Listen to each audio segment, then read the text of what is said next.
With the launch of Season of the Wish, the cost of Engram Focusing at playlist vendors increased due to the removal of legendary shards and addition of Vendor Engrams dropping upon activity completion. But 3 Engrams for active ritual weapons, 5 for active nightfall weapons, that's outrageous, right? Yes. Mostly. Players and creators have expressed their negative feelings now that we've had these changes for several weeks. However, that doesn't describe the whole issue. No shade to them or anyone feeling badly about these changes, as these changes are bad, but there are many factors at play. Player performance, activity type, number of games, and extra modifiers. Showing how many Engrams you get in one reset isn't universal evidence. My counterexample is this. Both of these pictures are after 2 vendor resets. However, Crucible has considerably more Engrams. The why and how is what I will discuss in this video. I'll go over what the Engram drop rates are, dive into focusing changes to see if they were justified, uncover Bungie's lies and miscommunications, and help facilitate a healthy discussion moving forward. Before I start, let me be transparent in my data and methodology. I'll be using data that I collected from last season, 50 games of both Iron Banner and Gambit, and data I collected this season, 100 games of Vanguard Ops, Gambit, and Crucible, with the latter splitting time between Iron Banner, normal Crucible, and the new double loot modifier.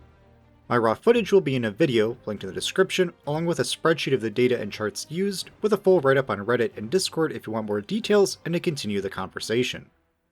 First, let's go over Vendor Engrams and the exact focusing changes. Before Season of the Witch, the only way to get Vendor Engrams were by earning reputation to rank up the associated vendor. Last season, Bungie then added a chance for Vendor Engrams to drop upon activity completion.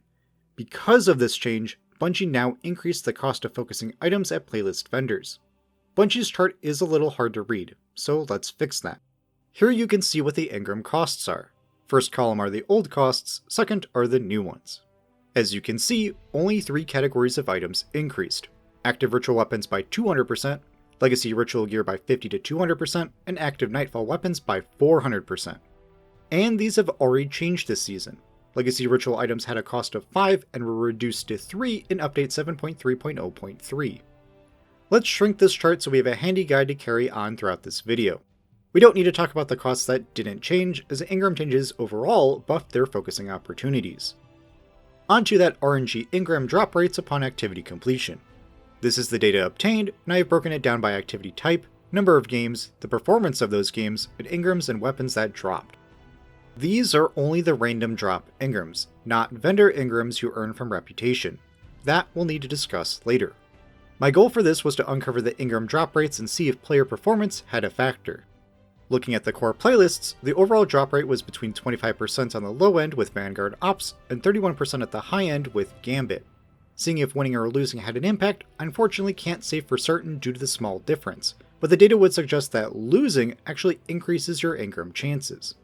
Performance does have an observable impact in Iron Banner with a 75% drop chance on a win with only an 18% on a loss. During my playtime, I did test out the new double loot on a win modifier for Crucible, and even though my 20 game sample size is a little low for my liking, the Engram drop rate does seem to be double the base rate. Unfortunately, when we compare these drop rates to last season, when this feature was added, we uncover some bad news and Bungie's first mistake. The drop rates did not increase. In fact, they possibly decreased if both datasets are truly representative of the actual drop rates. My old testing was only 50 games compared to my recent testing of 100, but that sample size should be sufficient to getting close to the actual values. So, what gives? If we look at the November 16th TWID that recapped Season of the Wish's upcoming changes, we were supposed to get more ritual Engrams, and that didn't happen. Now, there are 2 reasons I can think of. 1, it's bugged and or they forgot to tweak the values.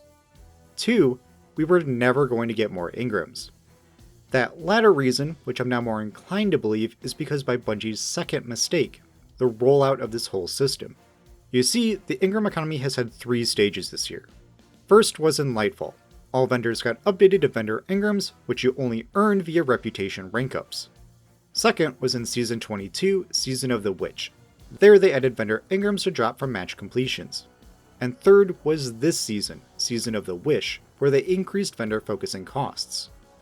Rolling out RNG Engrams and increasing focusing costs across 2 seasons has led to unintended effects. If both happened all at once, the impact, depending on the player and activity, wouldn't be as severe or noticeable. By staggering these rollouts, players got used to focusing like crazy last season to now being severely cut in half. And by the wording of this TWID, it makes it sound as if they were supposed to come out at the same time. The line of ritual activity completion rewards will now include additional drops of ritual engrams can be interpreted as they are adding even more engrams or describing the behavior that had already rolled out. So Bungie, I would love a comment on this. Before we move on to what the actual impact is on Engram Focusing, as it does greatly differ by player and activity, let's see if maybe weapon drop rates increased. Unfortunately, core playlist weapon drop rates seem to be around 33% and only dependent on wins for the Iron Banner game mode, which makes the lost drop chance 5% increase to that of 25%. If you recall, a couple of seasons ago before this new Engram system, it felt like you were getting a weapon nearly every game, especially in Crucible. If you were to add up RNG engrams and weapon drops, that overall drop percentage is still below 70%. So anecdotally speaking, this new engram system has possibly led to a decrease in overall loot upon match completion. The only outlier is possibly Iron Banner, as by having that 75% drop chance on match win considerably increases your loot. Additionally, the type of weapons you get have changed. Before, it was almost always the newest playlist weapon. While that weapon is still heavily weighted, it is now more like a 30 to 40% chance compared to the other playlist weapons that can drop. One outlier is Gambit, which for my 33 samples is only 15%. Looking at Iron Banner, if a Crucible weapon were to drop, only the newest weapon, Retro Futurist, would drop, which is like the old system. Is this intended or a bug? Okay, back to engrams and focusing. We've observed about a 30% engram drop chance, but a wide scale of cost increases, 50% to 400%. How does this affect overall engrams? Like my opening example, RNG engrams and total earned engrams don't represent the complete picture. We need to discuss reputation, player performance, time, and number of games before we can circle back to the focusing costs. So here's a brief tutorial on reputation. Upon activity completion, you'll earn a base amount of reputation to level up your vendor associated with that activity. Earn enough rep to go up a rank, and you'll earn a Vendor Engram. You can then increase that base value by two simple means. The first is going on a streak. By playing that activity multiple times in a row, you'll go on a streak, represented by the pips under the reputation symbol. The higher the streak, the greater that base value. The second is winning that activity. If you do, you'll earn some additional points.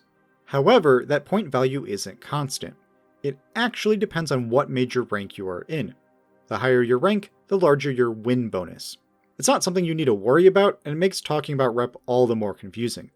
So for this video, we'll simplify that win bonus. Since the number of points to go up a rank increases, so too does the time spent in that rank. If we adjust the win bonus to account for the relative time, you'll get values close to the fabled rank win bonus. These average values of 30, 59, and 98 are what I'll be using going forward. Beyond that, you can increase reputation with bonus modifiers, like if that activity is the weekly featured bonus, or if you have a high competitive ranking. To simplify things, I won't be using the rotating bonus rep modifier. This then allows us to look at reputation-based engrams. This chart has the base reputation values, our average win bonus if we win the activity, some reputation multipliers, and my average completion times. While not the weekly bonus multipliers, these rep multipliers refer to your gear and challenge score in Iron Banner, the bonus you get from your Crucible competitive rank, and the multiplier you earn based on the score you reach in Strikes and Nightfalls. The multipliers used here for Vanguard activities are based on the averages from my runs. For average completion times, this too comes from averaging my runs, as each activity can vary wildly.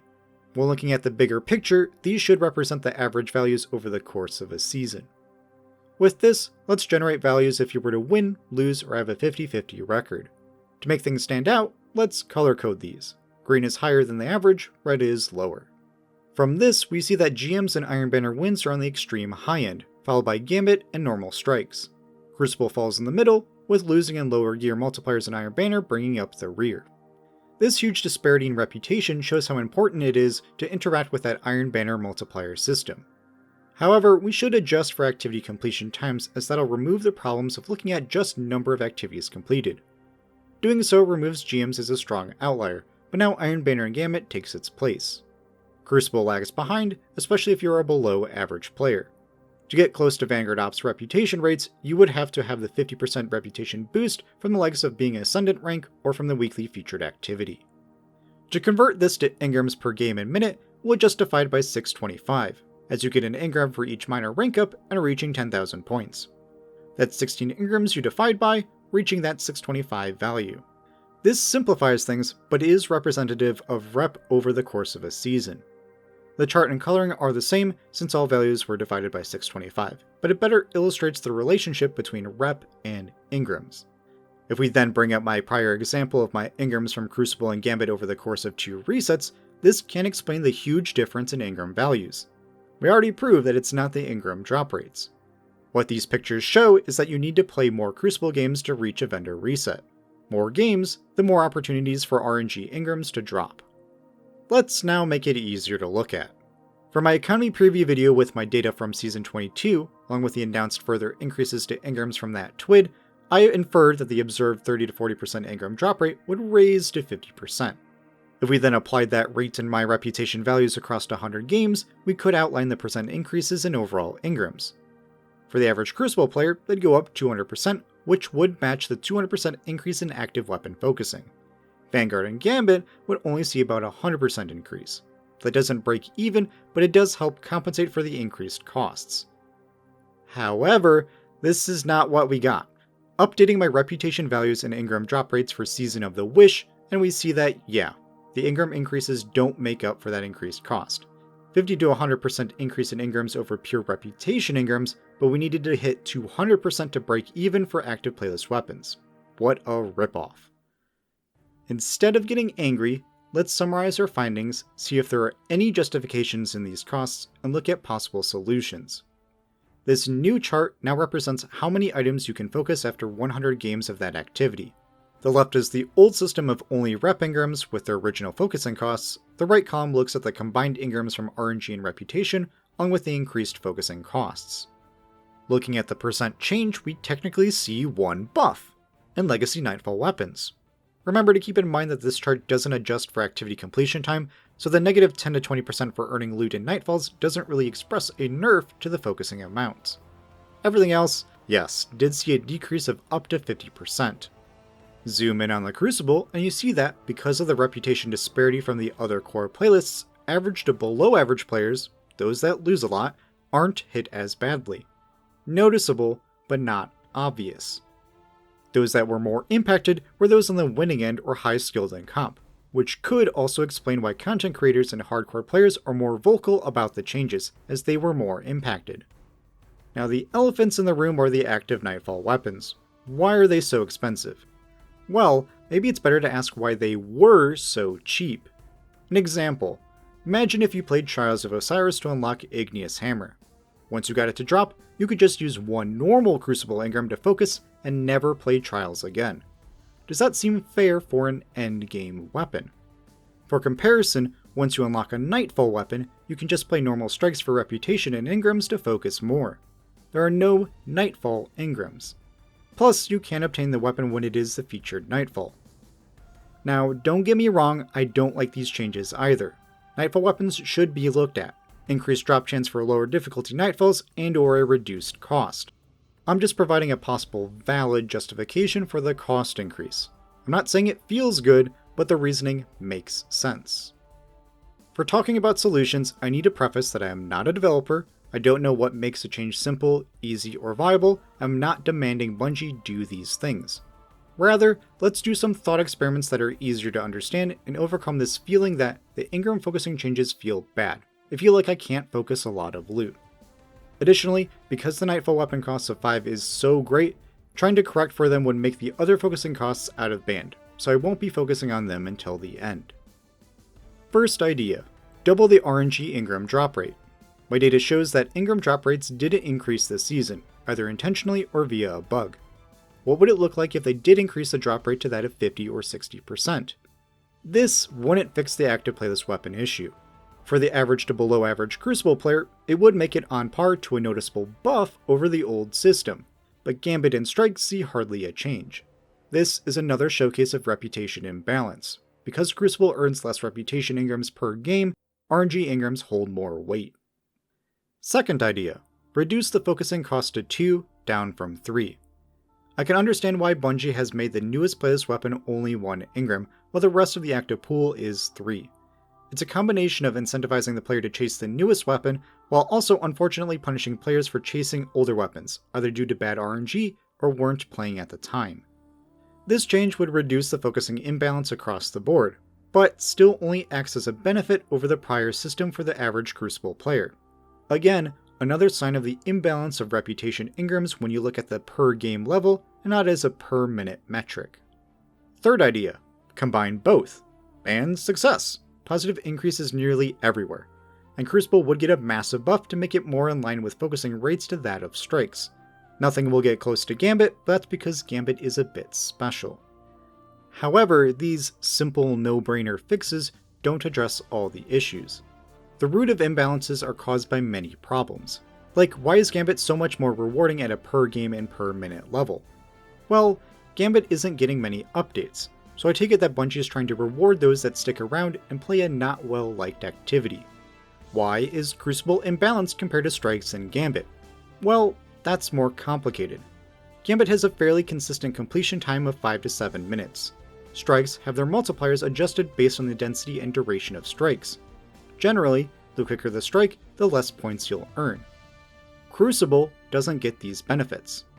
Depending on the playlist mode and modifier, games can last 5 minutes if you're popping off in Rumble, or go to 12 plus minutes if you're doing comp or checkmate control. On top of that, you can get mercied at any time, causing games to end in a couple of minutes. Makes it all pretty hard to balance reputation. So where do we go from here? 3 things I'd like to propose. 1. Tell Bungie, in a detailed but respectful manner, how you were impacted by these changes. Good feedback comes from the feelings you describe, but also adding context of what kind of player you are. An example would be, I feel like I can't focus a lot of Engrams anymore. I play mainly Strikes and casual Crucible, and I'm an average player. 2. Let's see what players value more. With the addition of RNG Engrams, end of activity weapons have seemed to decrease, yet their overall loot is similar-ish. Even so, you don't get the same rush with, oh, an Engram dropped, as opposed to, yo, I won that match and Breakneck dropped, let's see if it's a god roll. Is that trade-off of player agency over the loot they get, meaning you can turn your Engram into whatever you want, worth it over a random item to drop upon activity completion? Do you want one to be weighted more than the other? Both slightly increased? On the Reddit post I'll have a poll you can fill out containing this. 3. This is aimed directly at Bungie. Now I don't know if you'll see this since I'm a small guy, but I have some questions that the community would like an answer to. Were RNG Engrams buffed over last season, or was that buff miscommunicated in the TWID due to rolling out these focusing changes over 2 seasons? Do you find the current number of items the player can focus to meet your expectations and show players focusing just as often? How about active Nightfall weapon focusing costs? Do the reputation values and loot seem well balanced and fair across all game modes? Have any activities been intentionally or unintentionally loot crapped? If you made it this far, thank you. I know it was a lot of math and talking, but I thought it necessary. This simple system is much more complex than one would expect, and I wanted to do the game, player, and Bungie justice by bringing data and a leveled mind to the situation. So let your voices be heard, but please do so in a respectful manner. We all just want to play and make Destiny the great game we all know it to be. So leave your thoughts in the comments, and please go over to that Reddit and social media post as another location for feedback. If you found this video helpful, please leave a like, comment, subscribe, and share it with your friends. This took about a month of testing, but I'm happy to have done it. If you have any other questions or want to meet other lovely Guardians, come join the Sundog Gaming Discord. As always, I am your Commander Pika. Be kind, have fun, and I'll see you on the battlefield.